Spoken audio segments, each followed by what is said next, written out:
Vadodara Bharuch national highway પર traffic jam થયો। બિસ્માર રસ્તાના કારણે કંડારી ગામ પાસે ટ્રાફિક જામ। નવા બ્રિજની કામગીરીના કારણે ડાયવર્ઝન અહીંયા અપાયું છે। ડાયવર્ઝન ઉપર ખાડાના કારણે ટ્રાફિક જામ થાય છે અને વાહન ચાલકો અત્યંત પરેશાની ભોગવે છે। લાંબા સમય સુધી ટ્રાફિકમાં ફસાયેલા રહેવું પડે છે, જેના કારણે નિયત સમયે જે તે સ્થળે પહોંચવાનું હોય ત્યાં નથી પહોંચી શકાતું। આ ડાયવર્ઝન ઉપર ખાડાના કારણે એટલો ટ્રાફિક જામ રહે છે કે લોકો પારાવાર મુશ્કેલીનો સામનો કરે છે। સમાચાર સુરતથી મળી રહ્યા છે। કામરેજ 4 રસ્તા પાસે એક વૃક્ષ ધરાશાયી થયું। કેનાલ રોડ ઉપર હનુમાન મંદિર પાસે વૃક્ષ ધરાશાયી થયું। શાકભાજી લેવા માટે આવેલા પિતા પુત્રનો આબાદ બચાવ થયો। ક્રેનની મદદથી ઝાડને દૂર કરવામાં આવ્યું।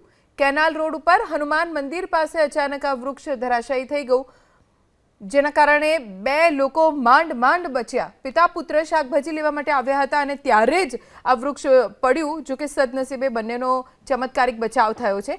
ક્રેનની મદદથી ઝાડના ભાગ કરીને તેને ત્યાંથી દૂર કરવામાં આવી રહ્યું છે।